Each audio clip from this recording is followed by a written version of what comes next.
कहानी की शुरुआत 1987 के समय से होती है, जहां इटली में एक लड़के को किसी बुरी स्पिरिट ने अपने काबू में कर लिया था।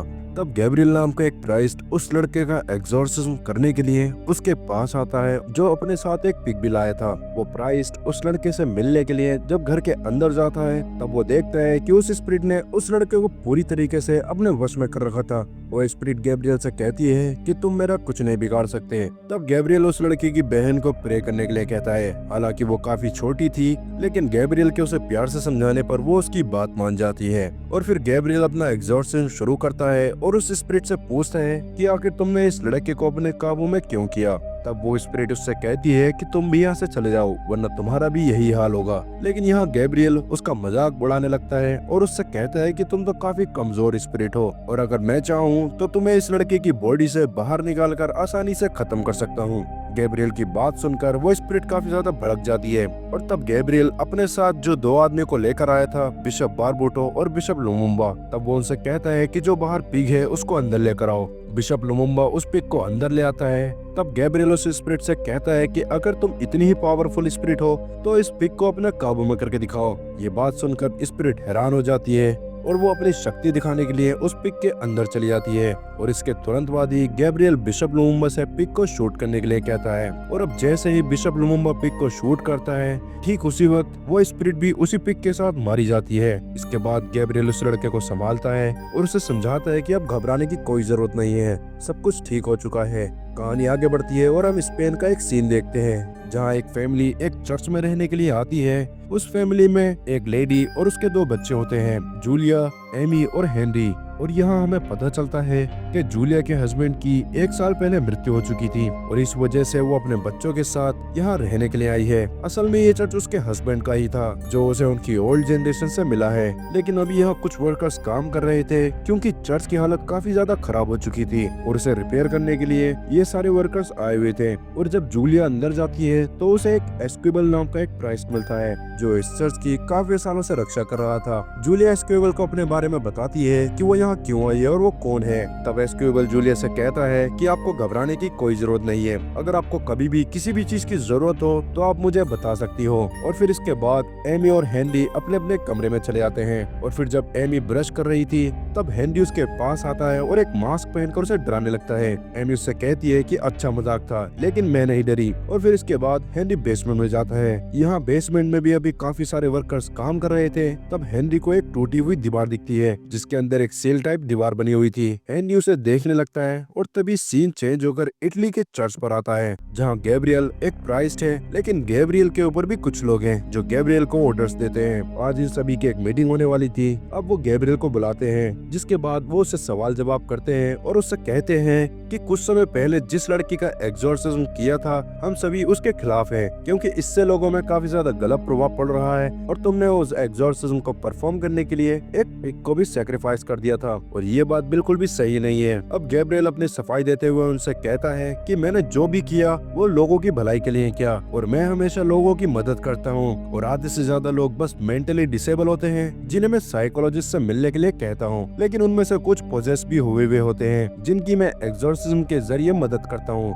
लेकिन यहाँ वो सभी लोग कहते हैं कि ऐसा कुछ नहीं होता, तुम हमेशा बकवास करते हो। इस बात पर भड़कते हुए गैब्रियल जवाब देता है कि तुम्हें रोजेलिया के बारे में तो याद ही होगा, तुमने उसे माना था कि उसे किसी ने भी पोजेस नहीं किया, लेकिन ऐसा नहीं हुआ, और तुम सबकी वजह से उसकी जान चली गई। गैब्रियल उन सबको ये कहता हुआ वहाँ से चला जाता है। तब हम वापस से जूलिया को देखते हैं, जो एक लेटर पढ़ रही होती है। तभी उसे किसी की आवाज आती है। तब वो चेक करने के लिए हेनरी के रूम में जाती है, जो फिलहाल चुपचाप सो रहा था। और फिर अगले दिन हम देखते हैं कि कुछ वर्कर्स उसी बेसमेंट में जाते हैं, और उस टूटी हुई दीवार को देखकर उन वर्कर्स में से एक लैंप जलाता है, और लैंप जलाते ही तभी वहाँ पर बहुत भयानक आग लग जाती है, क्योंकि वहाँ काफी सारी सल्फर गैस मौजूद थी, और इस वजह से काफी सारे वर्कर्स वहाँ पर घायल हो जाते हैं। उन वर्कर्स को हॉस्पिटल लेकर जाया जाता है, और इधर वो सभी वर्कर्स चर्च का काम करने से मना कर देते हैं, जिस वजह से चर्च का काम रुक जाता है। इस बात से जूलिया काफी दुखी होती है, और फिर रात में जब वो हेनरी के पास जाती है तो हेनरी काफी अजीब अजीब हरकतें करने लगता है, और अपने चेहरे पर नाखून मार लेता है। साथ ही वो उससे कहता है कि तुम सब भी मारे जाओगे। जिसके बाद जूलिया हेनरी को हॉस्पिटल लेकर जाती है। वहाँ पहुँचने पर डॉक्टर उसे बताता है कि हेनरी बिल्कुल नॉर्मल है, शायद उसे किसी साइकेट्रिस्ट की जरूरत है। इस बात से जूलिया हैरान हो जाती है क्योंकि उसे विश्वास था कि जरूर उसे कोई मेंटल प्रॉब्लम हुई है और इसी वजह से वो ऐसा कर रहा है। और फिर हम उन सभी को घर पर देखते हैं जहाँ एमी हेनरी के पास बैठी होती है क्योंकि हेनरी को काफी तेज बुखार हो रहा था। एमी को अपनी भाई की काफी चिंता हो रही थी। तभी अचानक लाइट चली जाती है और जिसके तुरंत बाद ही एमी बेसमेंट में लाइट चेक करने के लिए चली जाती है जहां उसे लिवर गिरा हुआ मिलता है। तब वो लिवर को वापस से चालू करती है और लाइट दोबारा से आ जाती है। एमी को बेसमेंट में काफी डर लग रहा था इसलिए वो तुरंत ही वापस आ जाती है और फिर यहाँ हेनरी दोबारा से अजीब बिहेव करने लगता है और एमी को उठाकर फेंक देता है। तब जूलिया उसके पास आती है और उसे शांत करने की कोशिश करती है लेकिन हेनरी शांत नहीं होता। वो जूलिया से कहता है कि तुमने अपने बेटे को कभी अपना दूध नहीं पिलाया। इस बात से जूलिया और एमी दोनों हैरान थीं और फिर हेनरी उनसे कहता है कि जल्दी से एक प्राइस्ट को यहाँ बुलाओ। तभी जूलिया एस्क्विबल को बुलाती है। एस्क्विबल जब हेनरी के पास जाता है तब वो एस्क्विबल को भी उठाकर दूर फेंक देता है।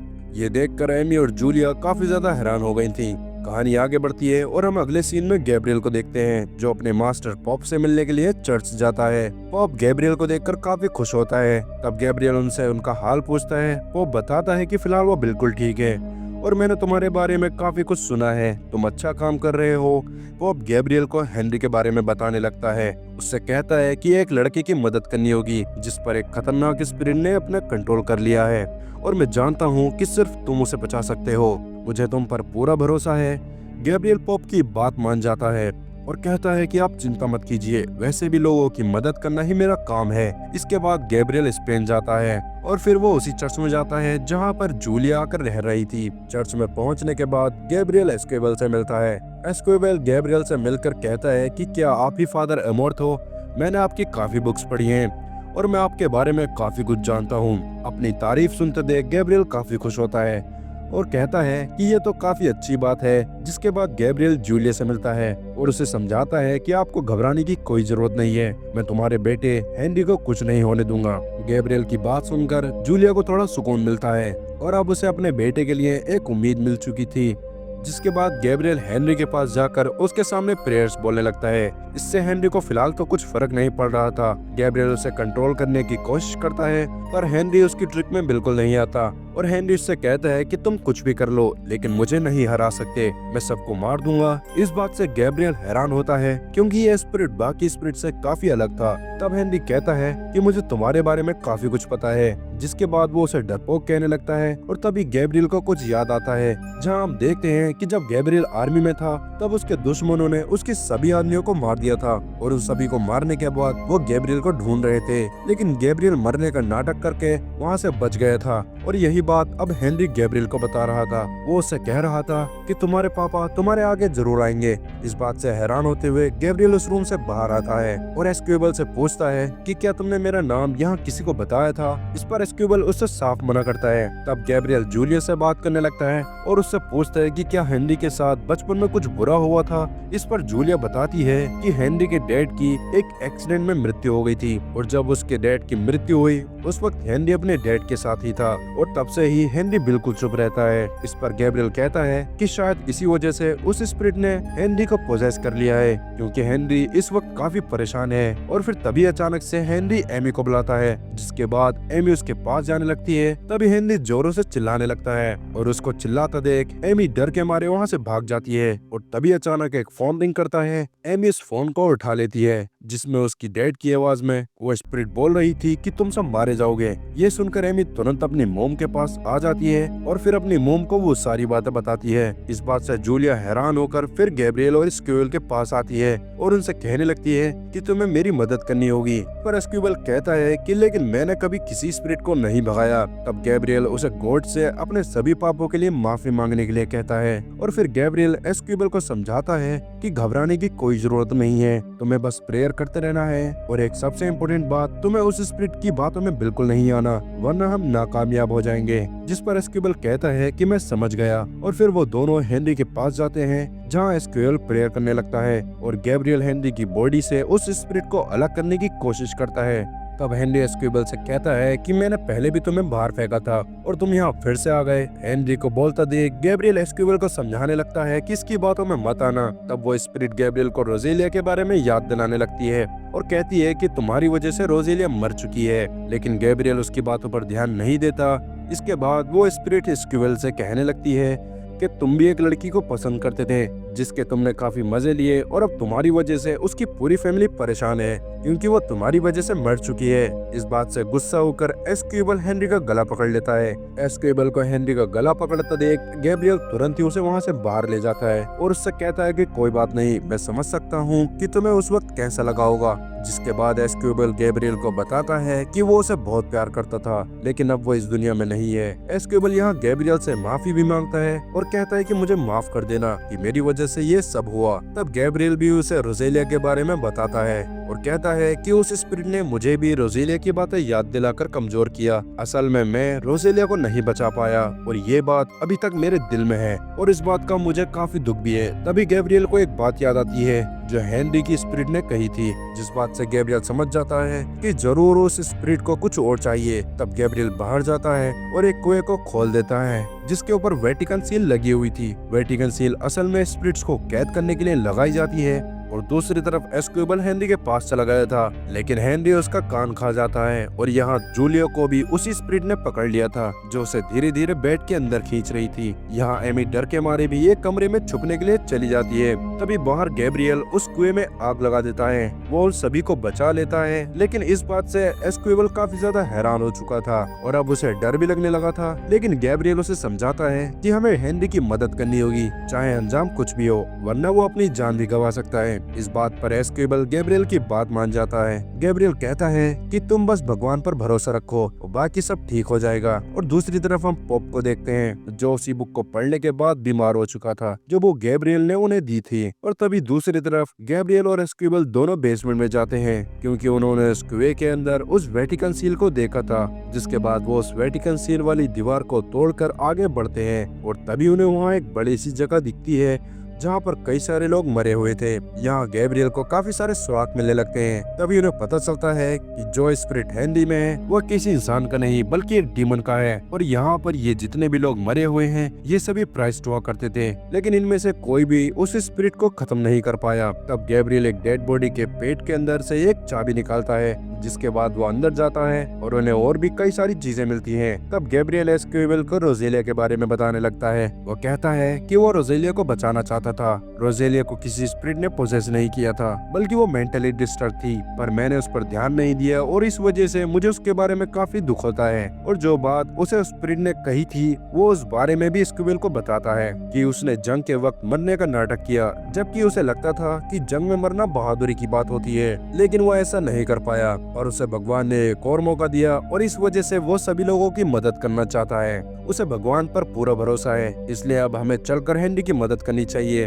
तब गैब्रियल पूरी तैयारी के साथ हेनरी के स्पिरिट का एग्जॉर्सिज्म करने के लिए जाता है। यहाँ गैब्रियल को उस डीमन का नाम भी पता चल चुका था। उस डीमन का नाम एस्मोडियस था और इस वजह से वो स्पिरिट थोड़ी कमजोर हो जाती है। और फिर इसके बाद गैब्रियल एक और आखिरी बार हेनरी को उस डीमन स्पिरिट से आजाद करने की कोशिश करता है। गैब्रियल प्रेयर करने लगता है और इस डीमन से कहता है कि इस बच्चे की बॉडी को छोड़ दो वरना भगवान तुम्हें कभी माफ नहीं करेगा। लेकिन वो डीमन अभी भी पावरफुल थी जिस वजह से वो गैब्रियल को रोजेलिया के विजन्स याद दिलाने लगता है, लेकिन गैब्रियल उसकी इन चालों में नहीं आता। जिसके बाद वो डीमन जूलिया, एमी और एस्क्विबल पर हमला करती है, लेकिन गैब्रियल फिर भी प्रेयर करने लगता है। लेकिन तभी वो डीमन कहता है कि तुम्हारी वजह से हेनरी के साथ ये सब लोग भी मारे जाएंगे, तुम्हें मेरे साथ हेल में चलना ही होगा। इस बात को सुनकर गैब्रियल मान जाता है और फिर उस डीमन की स्पिरिट एमी, जूलिया और एस्क्विबल को छोड़ देती है। जिसके बाद गैब्रियल एस्क्विबल से कहता है कि जल्दी से हेनरी, एमी और जूलिया को लेकर यहाँ से चले जाओ। तब एस्क्विबल उन सभी को एक कार में बिठाकर वहाँ से जाने के लिए बोलता है और खुद वापस गैब्रियल के पास जाने लगता है।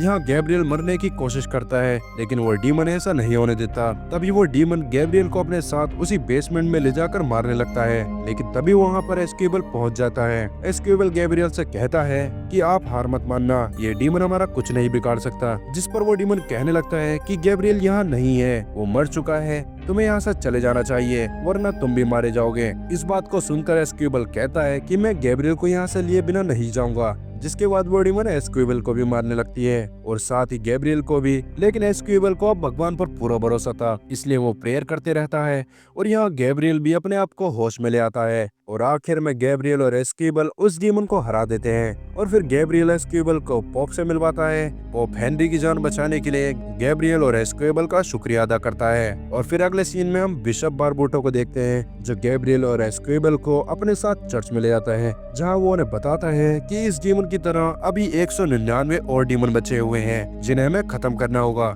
जिस पर गैब्रियल कहता है कि ये अकेले तो नहीं होने वाला। तब एस्क्यूबल कहता है कि मैं इसमें तुम्हारी मदद जरूर करूंगा। तब गैब्रियल दोबारा से इन डीमंस को खत्म करने के लिए निकल पड़ता है और यहाँ हमें पता चलता है कि गैब्रियल यानी फादर एमोर्थ ने साल 1987 से 2017 तक एग्जॉर्सिज्म करके कई लोगों की जान बचाई। और इसी के साथ ये कहानी यहीं पर खत्म होती है।